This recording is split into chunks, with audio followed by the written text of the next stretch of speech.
आज सवेरे उठने के बाद से ही शांति को कुछ ठीक नहीं लग रहा था। एसिडिटी भी हो रही थी, लगता है फिर से प्रेगनेंसी है। 6 दिन ऊपर हो चले हैं, पीरियड्स भी नहीं आए हैं। प्रेगनेंसी के बारे में सोचकर ही उसका दिल घबराने लगा। धड़कनें तेज हो गई। वह माँ बनना चाहती थी कि 5 साल सूनी पड़ी उसकी गोद एक बार फिर से हरी भरी हो जाए। मगर पिछले 2 साल से उसे जो भी पीड़ा और क्षोभ भरे अनुभवों से गुजरना पड़ा, उसकी याद आते ही उसका मन खिन्न हो गया। कहीं इस बार भी वही सब दोहराया गया तो? हे ईश्वर, रक्षा करना। वह गहरी सांस भरकर बिस्तर पर बैठ गई। गुड़िया और सरोज अभी सोए हुए थे। आज रविवार था, दोनों के लिए देर तक सोने का दिन। माँ जी बड़े ताऊ जी के घर गई थी। नवरात्रि चल रही थी, पौधे के जन्म की मन्नत पूरी करने के लिए। उनके यहाँ देवी का जागरण था। जाते हुए माँ जी प्रसन्न नहीं थी। पता नहीं देवी की हम पर कृपा कब होगी। मुझे पोते का मुंह दिखा दे तो मैं भी जागरण कराऊं। देवी माँ की परम भक्त माँ जी ने कोई मंदिर, कोई उपवास नहीं छोड़ा था। हालांकि हर घर की तरह से संपन्न था, किसी चीज की कोई कमी नहीं थी, फिर भी माँ जी को लगता था कि देवी उन पर कृपा नहीं कर रही हैं। तभी तो घर में उनके पोते की जगह 5 साल की पोती गुड़िया लिए बैठी थी। शांति की भरी पूरी ससुराल थी। 4 बहुओं में तीसरी थी। सबके घर आसपास थे। साझा व्यापार था और रोज का साथ उठना बैठना था। हर घर की रत्ती रत्ती खबर दूसरे के घर को रहती थी। माँ जी के अनुसार बाकी सब पर देवी की असीम कृपा थी, क्योंकि खानदान की सभी बहुएं बेटे जन रही थी, सिवाय शांति के। 5 साल पहले गुड़िया को जना था। उसके बाद 2 प्रयासों में लड़के को गर्भ में धारण करने में असफल रही थी। इसीलिए शांति उनकी नजरों में है। वह तिरस्कृत भी थी। बाकी सभी बहुओं ने कैसे गर्भ में आई कन्या का सफाया कर मात्र लड़कों को पैदा करने का गौरव प्राप्त किया है, यह बात शांति से छिपी नहीं थी। वह गर्भ परीक्षण कर लिंग भेद के आधार पर होने वाले गर्भपात की घोर विरोधी थी। आखिर उसके पापा ने उसे और उसकी बहन को बड़े लाड दुलारों से पाला है, अतः ऐसी नीच मानसिकता के बीच उसके मस्तिष्क में कभी नहीं पड़े थे। मगर उसकी संपन्न और पढ़ी लिखी ससुराल में तो माजरा ही उल्टा था। कहने को तो पूरा परिवार देवी माँ का परम भक्त था। लगभग रोज ही किसी न किसी घर में देवी माँ के नाम पर कुछ न कुछ कर्मकांड होता ही रहता। मगर जब बात देवी के वास्तविक रूप कन्या के जन्म की होती तो घर के बड़े बूढ़ों के मुंह ऐसे उतर जाते जैसे किसी ने उनकी समस्त संपत्ति छीन ली हो। शांति को जब भी किसी भाभी के गर्भपात की खबर मिलती तो उसका मन घृणा और क्रोध से भर जाता। ऐसा कोई कर सकता है क्या? मगर जब उसने पहली बार गर्भ धारण किया तो समझ में आया कि बेचारी भाभीियों का कोई कसूर नहीं था। संयुक्त परिवार में घर के बड़ों के भीषण दबाव को झेलना कोई बच्चों का खेल नहीं। अच्छे अच्छे चित्त हो जाते हैं, फिर घर में एक लाचार पशु से बंधी बहू की हैसियत ही क्या है, जो अपना विरोध जताकर मुसीबतों को आमंत्रित करे। फिर भी शांति ने हिम्मत नहीं हारी।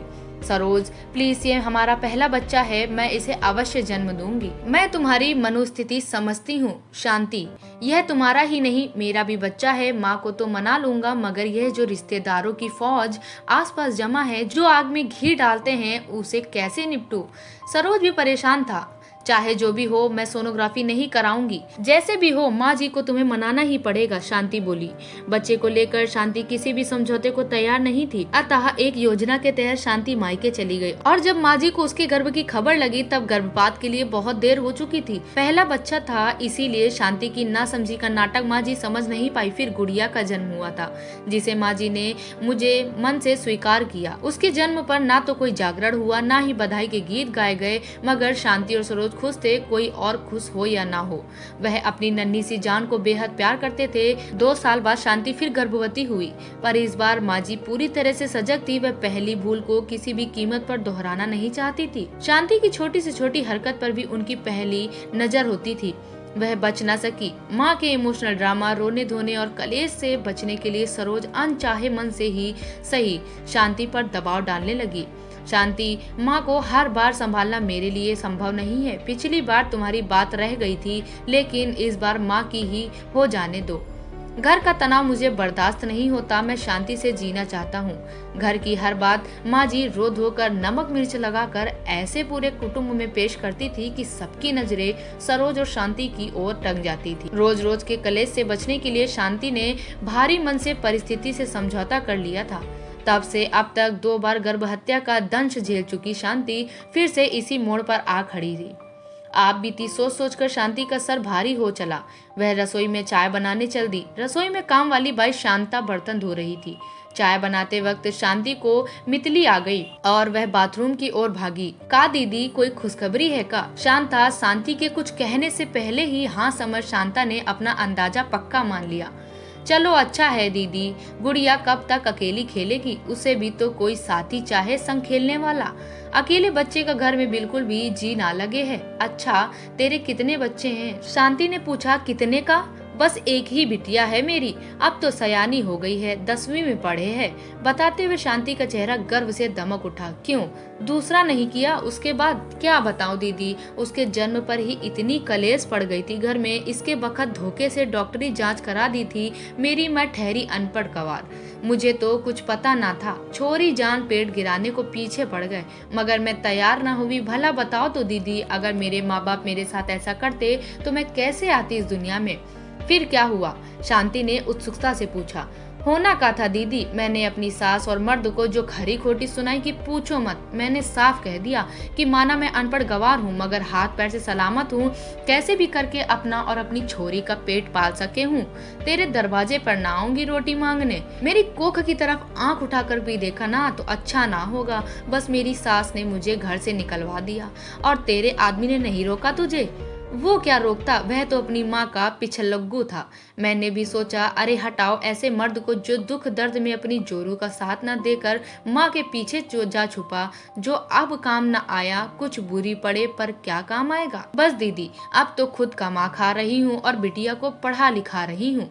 एक ही बात कहती हूँ उस दुनिया से, कुछ उम्मीद मत करियो, खुद मजबूत बन जाओ। शांति शांता की बातें सुन अवाक रह गई। इस बुराई की जड़ें उसके घर तक की नहीं, दूर बसी गरीबों की बस्ती में फैली हुई थी।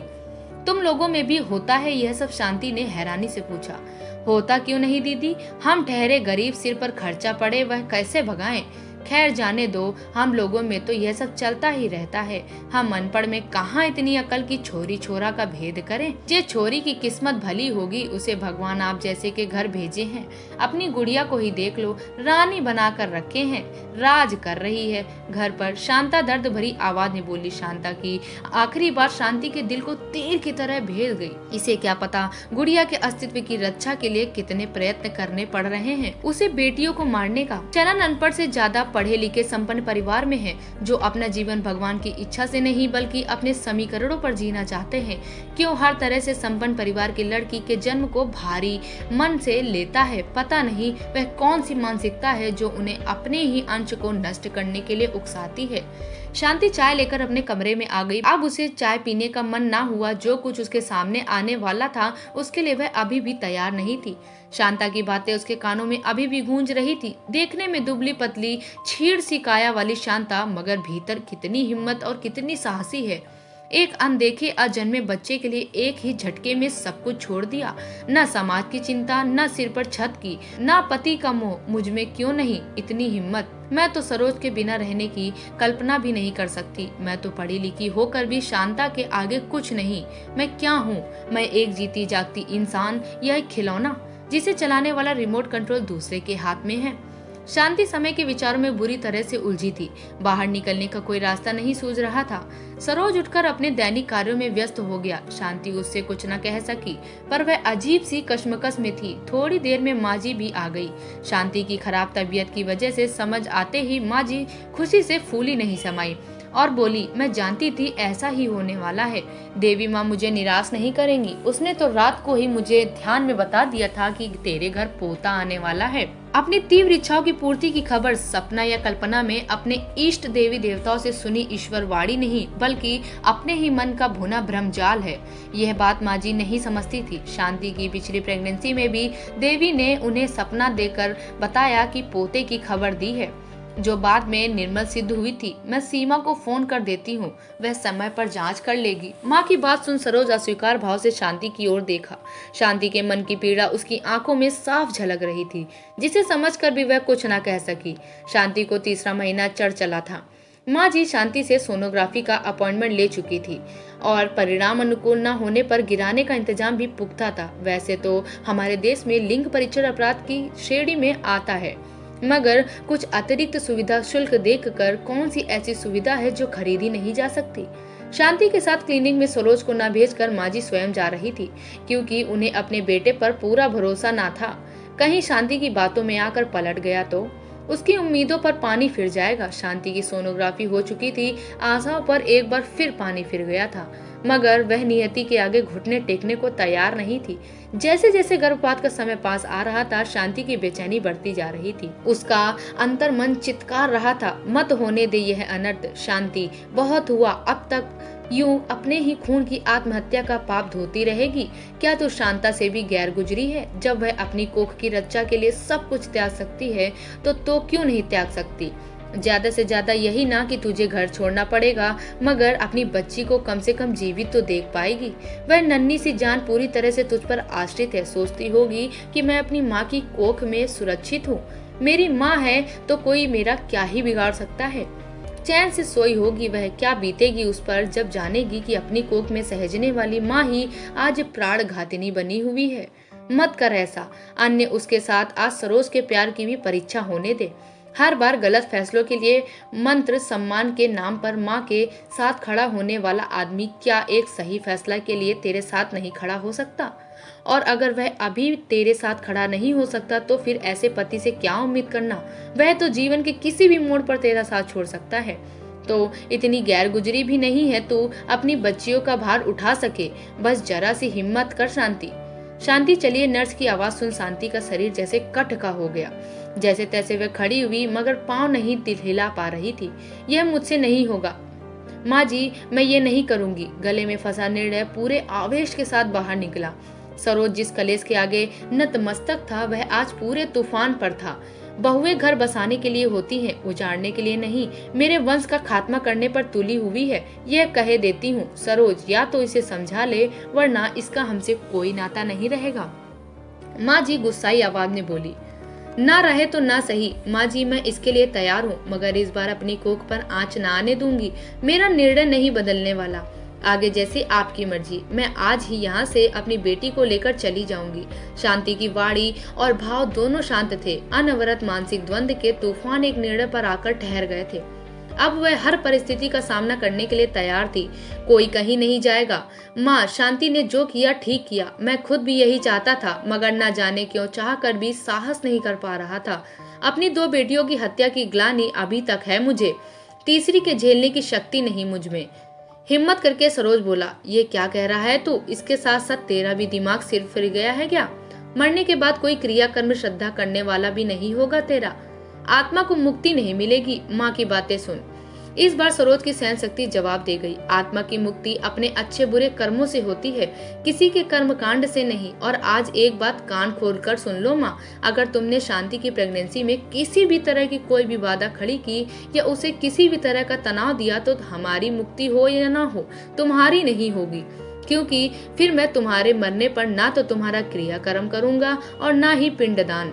आज सरोज के दिल में फंसा बरसों का गुब्बार भी फूट गया, बाहर निकल गया। माँ जी उसके जवाब से जलवत रह गई। शांति, अगर तुम्हारे साथ किसी भी प्रकार का दुर्व्यवहार हुआ तो तुम्हारे साथ मैं भी यह घर छोड़ दूंगा। सरोज की अप्रत्याशित प्रतिक्रिया से शांति भावहीन हो गई और उससे लिपट कर रो पड़ी। आज उसकी गोद फिर हरी भरी हो गई थी। आज उसने अपनी कोख के साथ अपने सुहाग पर भी अधिकार पा लिया था। दोस्तों, उम्मीद करती हूँ आपको ये कहानी पसंद आई होगी। कहानी पसंद आई हो तो वीडियो को लाइक और चैनल को सब्सक्राइब जरूर करिएगा। धन्यवाद।